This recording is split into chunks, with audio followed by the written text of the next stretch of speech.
जय हिंद दोस्तों। Civil services with Nilesh के ऑफिशियल यूट्यूब चैनल में आप सभी का स्वागत है। आज की क्लास हमारी बजट एंड इकोनॉमिक सर्वे की रिवीजन क्लास है। ये आपके 2025 यूपीएससी प्रीलिम्स के लिए बहुत इंपॉर्टेंट क्लास होने वाली है। छोटी सी क्लास होगी, इसमें हम लोग बस जितने भी फैक्ट हैं, डाटा हैं, जो आपके एग्ज़ाम में पूछ सकते हैं, बस हम लोग वो आज कवर करने वाले हैं इस छोटी सी क्लास में। तो चलिए शुरुआत करते हैं बजट एंड इकोनॉमिक सर्वे। हम लोग इकोनॉमिक सर्वे को चैप्टर वाइज नहीं देखेंगे, बस जो भी इंपॉर्टेंट पॉइंट है, जो भी इंपॉर्टेंट फैक्ट है, बस हम लोग वो देखते चलेंगे और इसे क्विकली 20 to 30 मिनट के अंदर कंप्लीट करने का कोशिश करेंगे। सबसे पहले देख लो आप फर्स्ट पॉइंट। अभी हम लोग बात कर रहे हैं इकोनॉमिक सर्वे 2024-25 की। सबसे पहले देख लो, ये देखो, ये एक रिपोर्ट है, वर्ल्ड इकोनॉमिक आउटलुक रिपोर्ट। ये रिपोर्ट रिलीज कौन करता है? तो ये आपके IMF रिलीज करते हैं। इस चीज़ को ध्यान रखना, वर्ल्ड इकोनॉमिक आउटलुक रिपोर्ट कौन रिलीज करता है? तो अपने IMF। ये देखो, प्रोजेक्टेड ग्लोबल इकोनॉमिक ग्रोथ कितना किए थे इन्होंने 2024 में? तो वो था अपना 3.2%। वहीं 3.3% है 2025 में। इस बात को आप ध्यान रखेंगे, 3.2% 2024, 3.3% 2025। अब यहाँ पे देख लो आप, ये देखो ग्रोथ इन एडवांस इकोनॉमीज, जो भी डेवलप इकोनॉमी है उसके ग्रोथ देखो कितना होता है, 1.7 to 1.8% ईयर वाइज। वहीं देखो जो इमर्जिंग इकोनॉमीज है, जैसे हम लोग हो गए, इंडिया हो गया, ये अपना इंडिया इमर्जिंग इकोनॉमी है, यहाँ देखो ग्रोथ कितना है, 4.2 to 4.4%। अब यहाँ पे देख लो एक टर्म है, ये अपना इकोनॉमिक सर्वे मेंशन था, ये इंपॉर्टेंट है, purchasing manager index. Purchasing manager index, इसके बारे में कुछ देख लेते हैं। It is an economic indicator which is derived after monthly survey of different companies.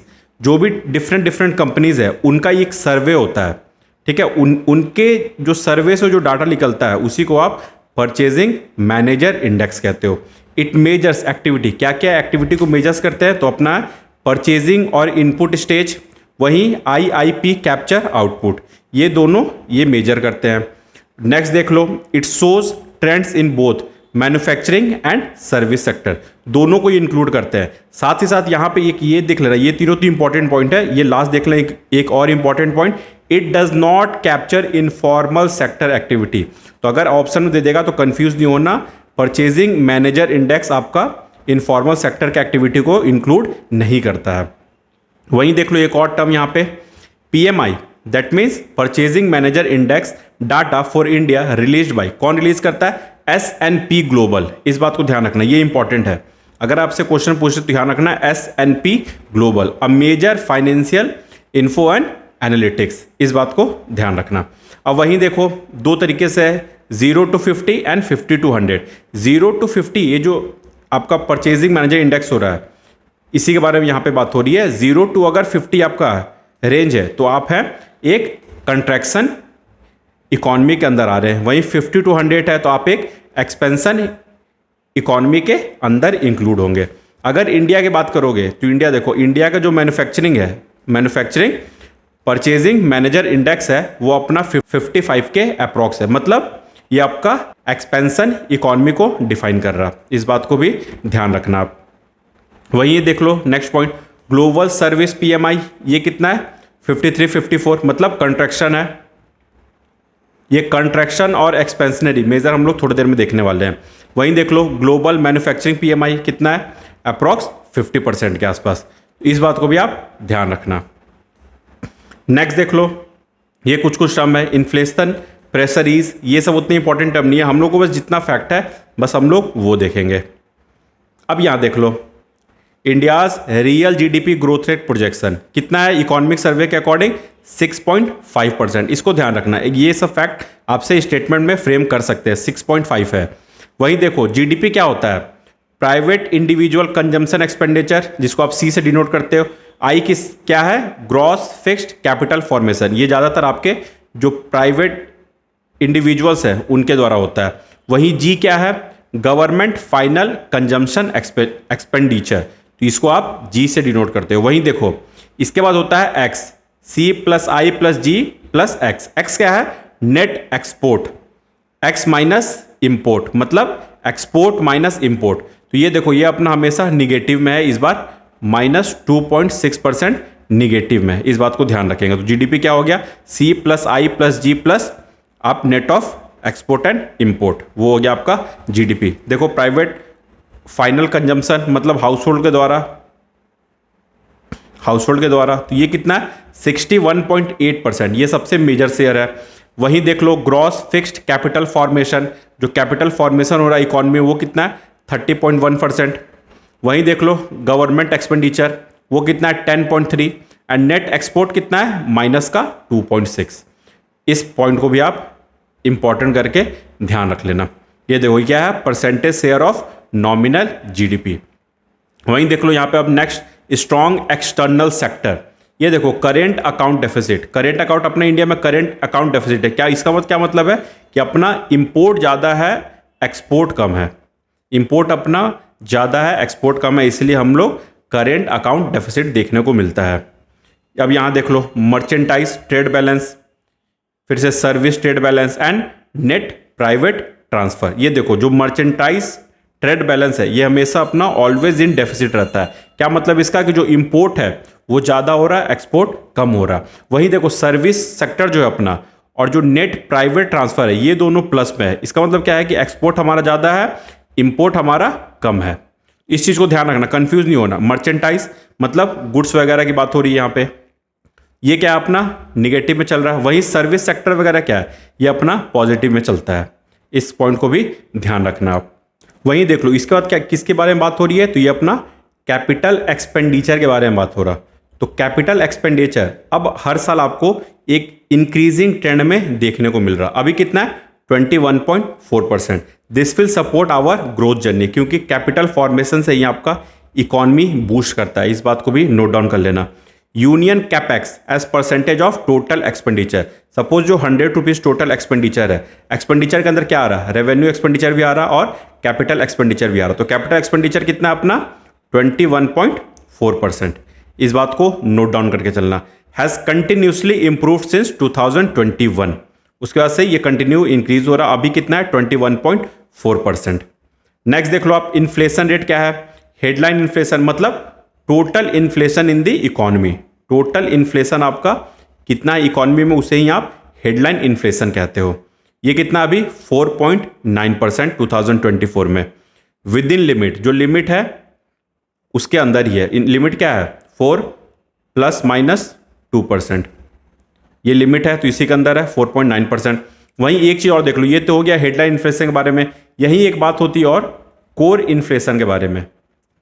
Core inflation में क्या इंक्लूड होता है, कोर इन्फ्लेशन इक्वल टू एक तो आपका हेडलाइन इन्फ्लेशन हो गया minus inflation in food and energy. तो ये आपका क्या देगा कोर इन्फ्लेशन, क्योंकि जो फूड एंड एनर्जी जो होता है उसके अंदर इन्फ्लेशन होता है वो बहुत ज़्यादा फ्लक्चुएट करता है। इस बात को भी नोट डाउन कर लेना आप।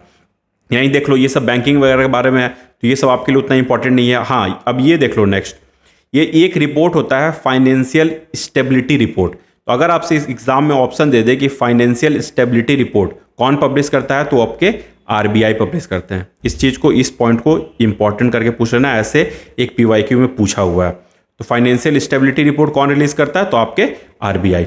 अब ये बताता क्या है, ये एनपीए वगैरह के बारे में बताता है, नॉन परफॉर्मिंग एसेट के बारे में। ये अब पिछले 12 साल में ये सबसे लोवेस्ट अभी है 2.6%, have decline to 12 year low of 2.6% of gross loan and advances. इस बात को भी ध्यान रखना। वहीं देखो एक टर्म यहाँ पे आता है, ये आपने अपने इकोनॉमी के स्टैटिक पोर्शन में कंप्लीट किया होगा, capital to risk weightage asset ratio. इसको आप बोलते हो CRAR, capital to risk weightage asset ratio. ये अभी कितना है इंडिया का 16.7%। इसको ध्यान रखना, ये पॉइंट को ध्यान रखना, कितना है 16.7%। अब चलते हैं कुछ और आगे बात करते हैं। ये देख लो यहाँ पे दो टर्म है, इससे पहले दो टर्म से पहले एक देख लो, यहाँ पे एक मॉनेटरी पॉलिसी कमेटी होता है। ये किसके अंदर द्वारा होता है तो आपके आरबीआई के द्वारा। ये ध्यान रखना, ये जो मॉनेटरी पॉलिसी कमेटी है और उसी के साथ एक होता है फिस्कल पॉलिसी। ये जो मॉनेटरी पॉलिसी कमेटी है ये आपके आरबीआई के द्वारा होता है। वहीं ये जो फिस्कल पॉलिसी है ये आपके गवर्नमेंट ऑफ इंडिया के द्वारा होता है। ये वैसे एक तरह से ये टूल है, टूल जो आपके इन्फ्लेशन को कंट्रोल भी करता है और जब डिफ्लेशन हो जाता है तो इन्फ्लेशन में हेल्प भी करता है, उसके लिए एक टूल है ये। यहाँ पे देखो दो टर्म है, एक है अपना एक्सपेंशनरी पॉलिसी, एक है कंट्रैक्शनरी पॉलिसी। अब ये दोनों टर्म आपके इकोनॉमिक सर्वे में मेंशन है, ये इसलिए इंपॉर्टेंट हो रहा है। अब बस इसको समझना कि एक्सपेंशनरी मॉनेटरी पॉलिसी होता क्या है। सपोज इकोनॉमी आपका स्लो डाउन है, इकोनॉमी आपका स्लो डाउन है, तो आरबीआई क्या करेगी, सबसे पहले अपनी रेपो रेट को कम कर देगी। तो रेपो रेट को कम करेगी तो जो लैंडिंग होगा, जो बैंक अब लैंडिंग करेगी, वो परसेंटेज अब डिक्लाइन हो जाएगा। परसेंटेज डिक्लाइन हो जाएगा, इसका मतलब क्या है कि अब जो रुपी है आपके मार्केट में, वो अब कम रेट पे अवेलेबल होगा। इससे क्या होगा कि मार्केट में रुपी सर्कुलेट होगा, मार्केट में जो रुपी का जो सर्कुलेशन है वो बढ़ जाएगा, मार्केट में रुपी का सर्कुलेशन बढ़ जाएगा। उससे क्या होगा, आपके जो प्राइवेट इन्वेस्टमेंट है वो ज़्यादा होगा, जो आपका ग्रोथ को लीड करेगा, ग्रोथ को इंक्रीज करेगा। इसे ही आप एक्सपेंशनरी मनी पॉलिसी या मॉनेटरी पॉलिसी कह सकते हो। और क्या टूल आरबीआई यूज कर सकती है, तो वो है ओपन मार्केट ऑपरेशन। इसमें अब आरबीआई क्या करेगी, गवर्नमेंट के जो बॉन्ड हैं उनको आरबीआई अब परचेस करेगी। परचेस करेगी तो बैंक को अब वो पैसा देगी, रुपीस देगी, वो फिर आपके मार्केट में सर्कुलेट होगा। तो ये आपका एक्सपेंशनरी मॉनेटरी पॉलिसी हो गया। यहीं पे इसका देखो, इसका कंट्रास्टिंग एक कंट्रैक्शनरी मॉनेटरी पॉलिसी। अब इसमें बिल्कुल अपोजिट होगा, आरबीआई को मार्केट से मनी को हटाना है, मनी को निकाल के अपने पास लेके आना है। तो वो ओपन मार्केट ऑपरेशन में क्या करेगी, गवर्नमेंट बॉन्ड को सेल कर देगी और जितने भी एक्स्ट्रा मनी है उससे वो सक कर लेगी। तो ये हो गया कंट्रैक्शनरी मॉनेटरी पॉलिसी। और क्या यूज कर सकती है, आपका रेपो रेट इंक्रीज कर सकती है, सीआरआर, एसएलआर, ये सभी आपका बढ़ा सकती है। तो ये दोनों टर्म को ध्यान रखना, कंट्रैक्शनरी पॉलिसी एंड एक्सपेंशनरी पॉलिसी। वहीं एक और टर्म है मनी मल्टीप्लायर। मनी मल्टीप्लायर अभी क्या है, तो अपना 5, मतलब अगर आप ₹1 डिपॉजिट कर रहे हो तो उसके रिजल्ट में जो मनी जनरेट हो रहा है वो आपका ₹5 हो रहा है। इस बात को भी नोट डाउन करके चलना। ये वैसे ये टर्म आपने अपने स्टैटिक में कंप्लीट किया होगा। चलिए और आगे देखते हैं कुछ और। अब देखो आप यहाँ पे एनपीए क्या है, ये डिक्लाइनिंग फेज में है 2011 के बाद। अभी कितना है, 2.6%। वहीं देखो ये जो आपका है improvement in profitability of schedule commercial bank, ये देखो ये अब इंक्रीजिंग फेज में, अभी कितना है 1.4%। इस बात को ध्यान रखना। वहीं एक और रिपोर्ट देख लो आप, फाइनेंशियल इंक्लूजन इंडेक्स, ये कौन पब्लिश करता है, तो ये भी आपके आरबीआई पब्लिश करते हैं। इसको भी आप स्टार मार्क लगा लेना। इसमें जो फाइनेंशियल इंक्लूजन इंडेक्स है इसके लिए कोई भी बेस ईयर नहीं है, ध्यान रखना, बेस ईयर इसके लिए कोई भी नहीं है। आई होप ये पॉइंट भी आपका क्लियर होगा। अब देखो इसमें इंप्रूवमेंट कितना हुआ है, 53.9 था 2021 में, अभी कितना है 64.2% 2024 में। इस बात को ध्यान रखना। RRB is the most important factor for this improvement. I hope ये पॉइंट भी क्लियर होगा। तो बस इतना यहाँ पे ये ध्यान रख लेना, जो फाइनेंशियल इंक्लूजन इंडेक्स है ये आपके आरबीआई पब्लिश करते हैं, बस इतना ध्यान रख लेना। अब ये देख लो, ये सब पेंशन वगैरह के बारे में है, तो आई होप इसके बारे में आपको कोई इतना डिटेल जानने की जरूरत नहीं है, ये इससे उतना क्वेश्चन फ्रेम होगा नहीं, बस जितना बताया जा रहा है उतना ध्यान रख लेना। अब देखो गिफ्ट सिटी के बारे में बात हो रहा है, ये कहाँ है आपका, गुजरात में, Gujarat international financial technology city, इसी को आप गिफ्ट सिटी कह रहे हो, कहाँ है, गुजरात में। न्यूज़ में क्यों था, क्योंकि BSc and NSC has opened office, तो गिफ्ट सिटी मेंशन है इकोनॉमिक सर्वे में, इसलिए इंपॉर्टेंट हो जा रहा है। रेगुलेटेड बाय, देख लो रेगुलेटेड ध्यान रखना है, regulated by international financial service centre authority, ये इंपॉर्टेंट है। कौन रेगुलेट कर रहा, तो international financial service centre authority, ये इसको रेगुलेट कर रहे हैं, किसको, गिफ्ट सिटी को। अब चलिए और आए कुछ और बात कर लेते हैं, कुछ और इंपॉर्टेंट टर्म। ये देख लो जियोपॉलिटिकली कंसिडरेशन, यहाँ पे ये आपके ये सब मेंस के लिए इंपॉर्टेंट है, यहाँ पे इसको इग्नोर कर सकते हो बस। हाँ, यहाँ पे कुछ टर्म है जो आपके इकोनॉमिक सर्वे में इस बार मेंशन है और ये एग्जाम में पूछने का बहुत ज़्यादा संभावना है। टर्म क्या है, near shoring and friend shoring. अब ये दोनों टर्म को समझना, नियर शोरिंग होता क्या है, नियर शोरिंग, सपोज एक कंट्री है एक्स, उस कंट्री का कुछ प्रोडक्ट है वो आपके इतना दूर है वाई कंट्री में, ये यहाँ प्रोड्यूस हो रहा है, फिर वो यहाँ से यहाँ आपको एक्सपोर्ट होगा, ठीक है। एक कंट्री एक्स हो गया, ये वाई हो गया, तो ये जब एक्सपोर्ट होगा वाई से एक्स में, तो ये जो प्रोडक्ट होगा ये थोड़ा कॉस्टली होगा। तो अब जो एक्स कंट्री है वो क्या करेगी, वो अपने नियर बाई कोई और कंट्री को देखेगी, जहाँ पे ये रॉ मटेरियल अवेलेबल हो और वहाँ पे प्रोडक्शन पॉसिबल हो। अब क्या करेगी वो, वाई कंट्री से जो इंडस्ट्री है उसे वो शिफ्ट कर देगी जेड कंट्री में, ठीक है। तो इससे क्या हो गया, एक तो ट्रांसपोर्टेशन कॉस्ट भी बच गया और कुछ चीज़ें लेबर भी यहाँ चीप होंगे, जिससे क्या हो गया, एक्स जो कंट्री है उसको अब थोड़ा फायदा होगा। तो नियर शोरिंग का मतलब क्या है, shifting manufacturing unit to nearing countries so that our cost goes down, इसे ही आप नियर शोरिंग कहते हो। अब यहां पे देख लो एक और टर्म है फ्रंट शोरिंग, इसमें देख लो फिर से एक्स, एक सेकंड रुक जाओ, एक्स ये हो गई वाई, ठीक है, ये एक्स वाई की तो बात हो गई। लेकिन सपोज ये 100 किलोमीटर है, लेकिन क्या है यहां पे कि जो एक्स कंट्री है इसका जो आइडियोलॉजी है और जो वाई कंट्री है इसका जो आइडियोलॉजी है, जो भी पॉलिटिकल आइडियोलॉजी है वो डिफरेंट है। वहीं एक और कंट्री है, सपोज वो भी एक्स के इक्विवेलेंट ही, वो भी दूर है, जेड कंट्री है या इससे थोड़ा दूर है या थोड़े नज़दीक है, लेकिन इसका जो आइडियोलॉजी है वो एक्स के सिमिलर है, जो पॉलिटिकल आइडियोलॉजी है वो एक्स के सिमिलर है। अब एक्स क्या करेगी, यहां से जो भी इंडस्ट्री है, जो भी प्लांट है उसको हटा देगी, अब वो जेड में शिफ्ट कर देगी।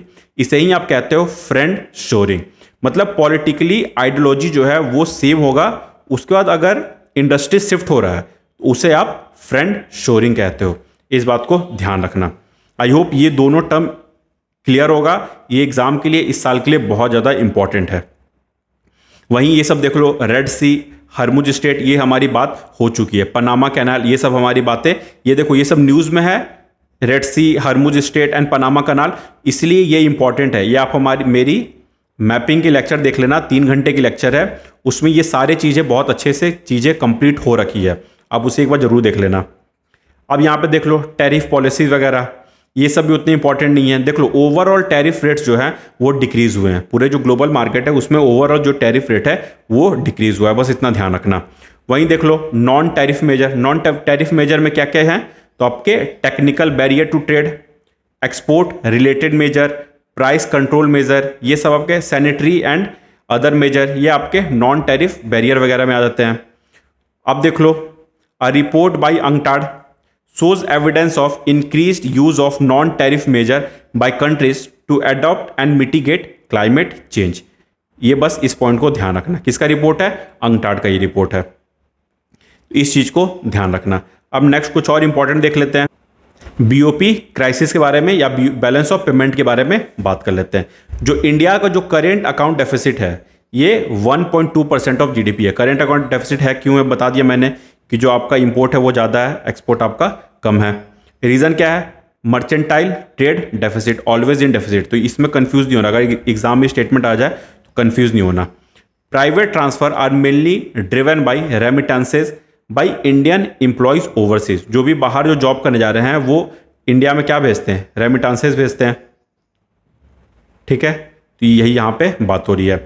अब यहाँ पे देख लो capital and financial account, capital and financial account serving as primary mechanism for financing CAD, current account deficit and strengthening forex reserve. अब देखो लेकिन एक चीज याद रखना, जो कैपिटल अकाउंट जो है ना, आपका जो कैपिटल अकाउंट है ये पॉजिटिव में रहता है, इस चीज को ध्यान रखना। क्यों, क्योंकि हम लोग बहुत ज़्यादा फॉरेन से बोरोइंग वगैरह करते हैं, फॉरेन से बोरोइंग करते हैं, FDI आता है, इससे क्या होता है हमारा जो कैपिटल अकाउंट है ये हमेशा पॉजिटिव में रहता है। वहीं देख लोगे कि जो करेंट अकाउंट है ये हमेशा डिफिसिट में रहता है। ये दोनों पॉइंट को भी ध्यान रखना आप। अब यहाँ पे एक और इससे स्टार मार्क लगा लेना।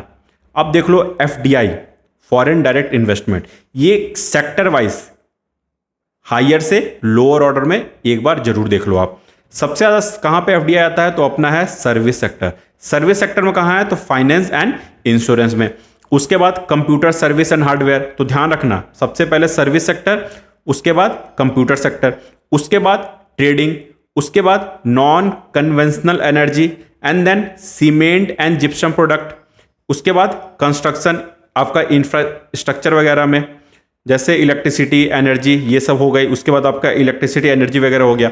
इसको ध्यान रखना, सबसे पहले आपका सर्विस सेक्टर, उसके बाद कंप्यूटर सर्विस एंड हार्डवेयर, उसके बाद आपका नॉन कन्वेंशनल एनर्जी हो गई, उसके बाद सीमेंट एंड जिप्सम हो गया, उसके बाद कंस्ट्रक्शन हो गया एंड उसके बाद आपका इलेक्ट्रिकल एनर्जी हो गया। इसको ध्यान रखना आप, ये एग्जाम के लिए आपका इंपॉर्टेंट हो जाएगा, अरेंज करने के लिए आपसे एग्जाम में पूछ सकता है। नेक्स्ट आपको देख लो, सबसे ज़्यादा एफडीआई किस कंट्री से आता है, तो आपका सबसे ज़्यादा Singapore, then Mauritius, then USA, then Netherland and Japan. देखो ये जो फर्स्ट सेकंड थर्ड है ना, इसी में बस चेंज होता है, ये तीनों टॉप पे हमेशा ही रहते हैं। बस कभी मॉरिशियस आगे हो जाता है, सिंगापुर पीछे हो जाता है, यूएसए सेकंड हो जाता है, बस ऐसे ही चीज़ें चलती है। सबसे याद रखना Singapore, then Mauritius, then USA. अब आपको लगेगा कि मॉरिशियस जो है ये तो छोटा कंट्री है, ये इतना ज़्यादा एफडीआई कैसे दे सकता है। तो यहाँ पे ना टैक्स हेवन का कॉन्सेप्ट है। उससे क्या होता है, जो थर्ड कंट्री होती है वो सबसे पहले यहाँ इन्वेस्ट करती है, फिर वो यहाँ से इंडिया में इन्वेस्ट करती है। इस बात को ध्यान रखना, ये आपके इकोनॉमी में आपके जो भी सर होंगे वो उन्होंने इस चीज़ को बहुत अच्छे से समझाया होगा। नेक्स्ट अब देख लो, फॉरेन एक्सचेंज रिजर्व। इससे आपका ये सब आपका PYQ भी है कि चारों ऑप्शन दे दिया था कि कौन सा आपका फॉरेक्स रिजर्व के अंदर इंक्लूड है या इंक्लूड नहीं है। सबसे पहले foreign currency asset, then gold, then SDR, then reserve tranche. तो ये चारों आपका फॉरेन एक्सचेंज रिजर्व के अंदर आता है। हाँ, अब बात होती है सीक्वेंस की, तो सीक्वेंस ध्यान रखना, सबसे ज़्यादा फॉरेन करेंसी है, उसके बाद गोल्ड है, देन SDR है, देन रिजर्व ट्रांजे। सबसे लास्ट कौन है, रिजर्व ट्रांजे। एंड सबसे ज़्यादा क्या है, तो आपका करेंसी है, फॉरेन करेंसी है। अब फॉरेन करेंसी के अंदर कौन कौन आता है वो भी ध्यान, जैसे डॉलर हो गई, येन हो गई, पाउंड हो गई, यूरो हो गई, ये सब आपका फॉरेन करेंसी एसेट के अंदर आता है। लेकिन उससे सबसे ज़्यादा क्या है, तो आपका डॉलर है। इस बात को नोट डाउन कर लेना। वहीं अगर फॉरेन एक्सचेंज रिजर्व की बात करें तो इंडिया का रैंक है 4th with respect to holding forex reserve. सबसे टॉप पे है China, then Japan, then Switzerland, then India. ये सेंसिटिव पॉइंट है, यूएसए एंड रसिया नहीं है, इस चीज़ को ध्यान रखना, यूएसए एंड रसिया नहीं है। चाइना टॉप पे है, देन आपका जापान है, देन स्विट्जरलैंड, देन इंडिया। ये आपका बात हो गया फॉरेन एक्सचेंज रिजर्व का। अब एक्सचेंज रेट क्या होता है, $1 का कितना रुपए वैल्यू में है, उसे ही आप एक्सचेंज रेट कहते हो। Value of Indian rupee in market determined with no target और स्पेसिफिक लेवल और बॉन्ड। तो ये उतना इंपॉर्टेंट नहीं है, बस इस पर उतना टाइम वेस्ट नहीं करना। अब ये फैक्टर वगैरह ये सब आपका मेंस के लिए है, इसमें प्रीलिम्स का उतना ज़्यादा रोल नहीं है। अब देख लो आप एक्सटर्नल डेट पोजीशन, जो गवर्नमेंट या प्राइवेट इंडिविजुअल हो गए, जो प्राइवेट कंपनीज हो गई, यहाँ वैसे बात हो रही है गवर्नमेंट की, तो गवर्नमेंट जो डेट ले रहा, उधार ले रहा, वो सबसे ज़्यादा इंटरनल डेट होता है। याद रखना, स्टेटमेंट में कंफ्यूज नहीं होना, इंटरनल डेट गवर्नमेंट का सबसे ज़्यादा है, उसके बाद आपका एक्सटर्नल डेट है। मतलब जो गवर्नमेंट है, जो इंडियन गवर्नमेंट है, वो इंडियन टेरिटरी के अंदर जो मार्केट है उसी से वो ज़्यादा लोन लेता है, बाहर फॉरेन कंट्री से वो कम लोन लेता है। अब एक्सटर्नल डेट कितना है, तो आपका 18 to 19% ऑफ GDP है आपका एक्सटर्नल डेट पोजीशन। वहीं आप कुछ देख लो, कैपेक्स, इसके बारे में बात हो गई है। कैपिटल एक्सपेंडिचर कितना है, 21.4%। वहीं capex as percentage of GDP ये कितना है, तो 3.2%। GDP का परसेंटेज कितना है, 3.2। ये भी देखो ईयर वाइज ईयर आपको बढ़ते हुए देखेगा, 2.1, 2.5, 2.7 एंड 3.2। याद रखना अभी कितना है, 21.4। जो भी गवर्नमेंट हर साल जो भी एक्सपेंडिचर कर रही है, तो कैपिटल फॉर्मेशन पे कितना कर रही है कैपिटल एक्सपेंडिचर, तो 21.4। वहीं अगर परसेंटेज GDP के टर्म में देखेंगे तो 3.2%। यहीं देखो एक मिशन के बारे में मेंशन है इकोनॉमिक सर्वे में, इसलिए इंपॉर्टेंट हो जा रहा, Jal Jeevan mission, access to safe pipe and drinking water. अब देखो states achieving full coverage under Jal Jeevan mission, ये अगर दिया हुआ ऐसे तो ये आपके एग्जाम के लिए इंपॉर्टेंट हो रहा है, क्योंकि ये इकोनॉमिक सर्वे में मेंशन्ड है। तो देख लो, स्टेट का नाम देख लो, अगर दिमाग में हिट कर गया तो ज़्यादा अच्छा है। अरुणाचल प्रदेश, गोवा, हरियाणा, हिमाचल प्रदेश, गुजरात, पंजाब, तेलंगाना एंड मिजोरम। यह 8 स्टेट को याद रखना, अरुणाचल प्रदेश, गोवा, हरियाणा, हिमाचल प्रदेश, गुजरात, पंजाब, तेलंगाना एंड मिजोरम। ये 8 स्टेट में फुल कवरेज हो गया under Jal Jeevan mission. Next अब और कुछ देख लेते हैं, ग्लोबल सिनेरियो कुछ देख लेते हैं। प्राइसेस और इन्फ्लेशन की बात हो रही है, यहाँ पे देखो हेडलाइन इन्फ्लेशन के बारे में बात हो रही है, ये हमारी बात हो चुकी है। ये भी देखो डिक्रीजिंग ट्रेंड दिखा रहा है इन्फ्लेशन, अभी कितना है 2.9%। हेडलाइन इन्फ्लेशन के बारे में मैंने क्या बताया था, ओवरऑल जो इकोनॉमी का जो इन्फ्लेशन है उसे आप हेडलाइन इन्फ्लेशन कहते हो। अब इसके बाद ये देख लो ग्लोबल फूड इन्फ्लेशन, देखो कहाँ कहाँ फूड इन्फ्लेशन जो है वो राइज हुआ है, तो अपना India, China and then Brazil. तो ये तीनों कंट्री को याद रखना है, इंडिया, चाइना एंड ब्राज़ील। वहीं और हर जगह देखोगे आप तो जो फूड इन्फ्लेशन है वो डिक्लाइन हुआ है, लेकिन ये जगह आपको इंडिया, चाइना एंड ब्राज़ील, यहाँ पे फूड इन्फ्लेशन राइज हुआ है, तो ये एक्सेप्शन है, इसको ध्यान रखना। अब देख लो डोमेस्टिक इन्फ्लेशन क्या होता है। रिटेल हेडलाइन इन्फ्लेशन ये कितना अभी 5.4%, फाइनेंशियल 24 का बात हो रहा है, अभी कितना होगा ये फाइनेंशियल 25 में, तो 4.9%, इसको ध्यान रखना 4.9%। नेक्स्ट देख लो, ये हमारी बात हो चुकी है फ्रेंड शोरिंग, नियर शोरिंग। यहाँ पे एक और टर्म है जियो इकोनॉमिक फ्रेगमेंटेशन। ये क्या है? Economic survey defines it as a policy driven reversal of global economic integration often guided by the strategic consideration. This process encompasses different channels including trade, capital and migration flows. तो ये term को आप ध्यान रखना, क्योंकि अगर सर्वे में mention है तो ये सिंपली वन लाइनर में पूछ सकता है कि जियो इकोनॉमिक फ्रेगमेंटेशन क्या होता है। नेक्स्ट आपको और कुछ देख लेते हैं, बात कर लेते हैं। अब यहाँ पे देख लो, इकोनॉमिक सर्वे में एक मॉडल के बारे में बात हुआ है, Mittal stand model. Mittal stand model ये कहाँ यूज होता है? तो आपका जर्मनी में, ये प्लेस है एक जर्मनी में, ठीक है। तो ये जर्मनी में यूज होता है। किसके लिए यूज होता है? तो आपके जो एमएसएमई सेक्टर जो हो गए उसके लिए, उसके ग्रोथ के लिए, to give hand to SME to grow so they can become backbone of economy. कौन सा मॉडल ये? Mittelstand model. ध्यान रखना यूज कहाँ होता है आपका? जर्मनी में। सिंपली वन लाइनर में ये पूछ सकता है कि मित्तल स्टैंड मॉडल किससे रिलेटेड है, तो ये आपके एमएसएमई से रिलेटेड है। इस चीज को नोट डाउन कर लेना आप। अब यहाँ पे देख लो आप, ग्रोथ इन आईआईपी। आईआईपी क्या हो गया? Index in industrial production. ये रिलीज कौन करता है? आपका एनएसओ रिलीज करता है। ये देखो, ये भी आपका कितना है अभी आईआईपी? तो 5.9%। वहीं देखो 2021-22 में ये 11.4% हुआ। क्यों हुआ था?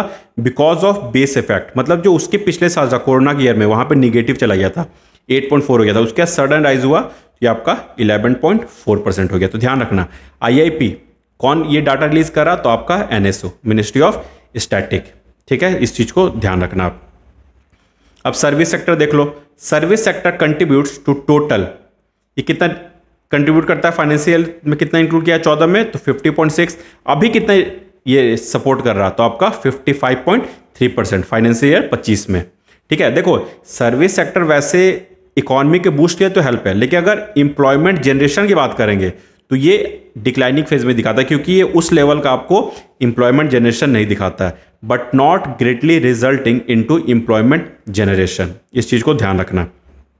वहीं देख लो, average growth rate of service sector pre pandemic years 8% था, पोस्ट पेंडेमिक ईयर 8.3% था। तो ये अगर इकोनॉमिक सर्वे में बात हुआ है तो ये इंपॉर्टेंट है। प्री पेंडेमिक में कम था, पोस्ट पेंडेमिक में ये ज़्यादा हो गया।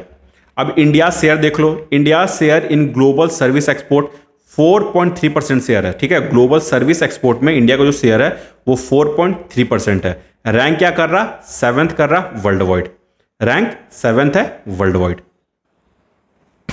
नेक्स्ट अब बात कर लेते, देखते हैं एग्रीकल्चर से रिलेटेड कुछ बात कर लेते हैं। Decline in share of non institutional credit, कितना ये आपका 25%। Increase in share of institutional credit 75%।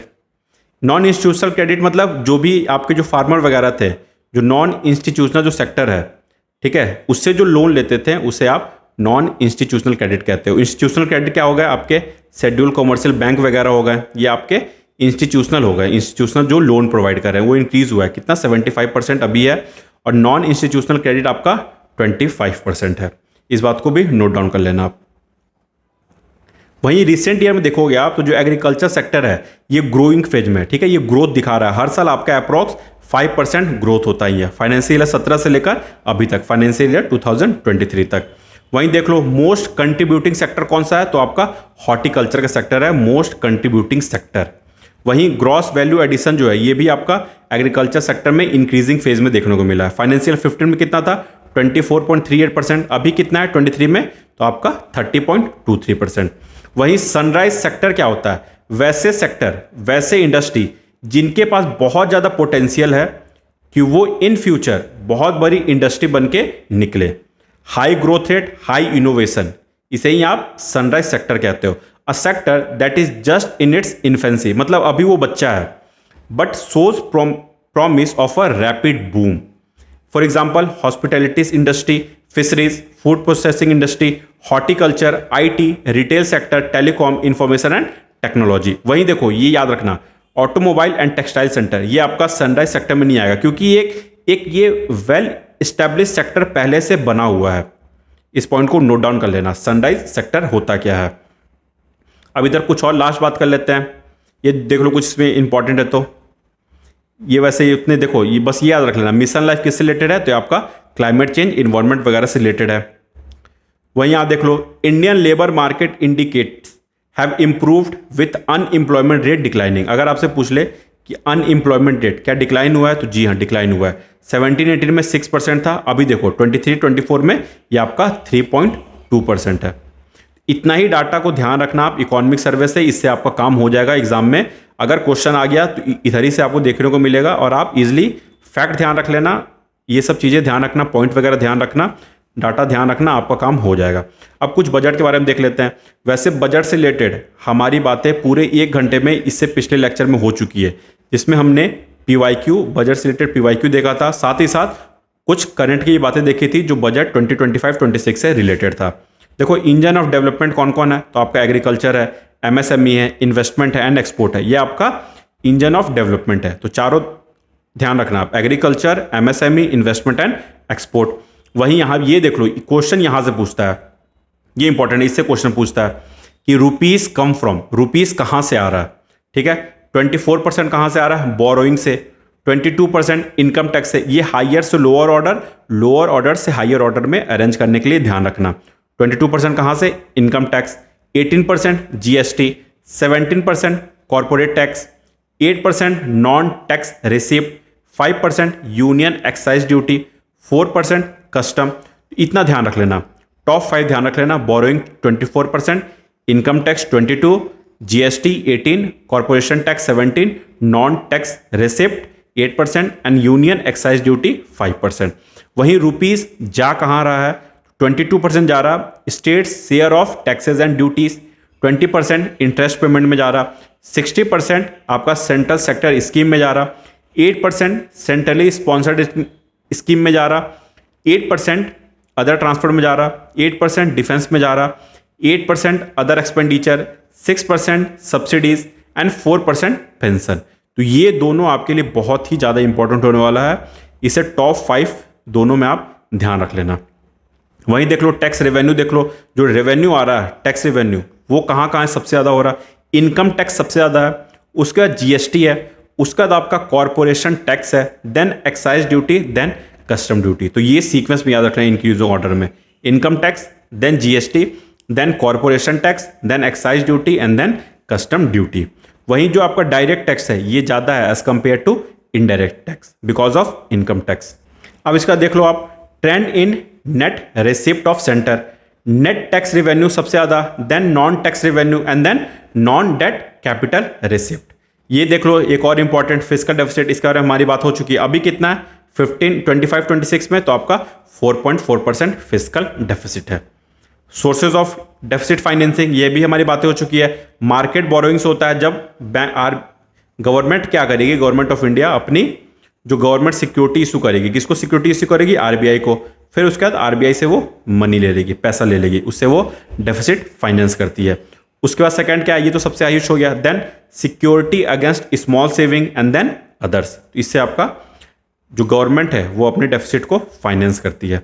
Next देख लो, ये भी इंपॉर्टेंट है, revision of classification criteria of MSME sector, micro small and medium.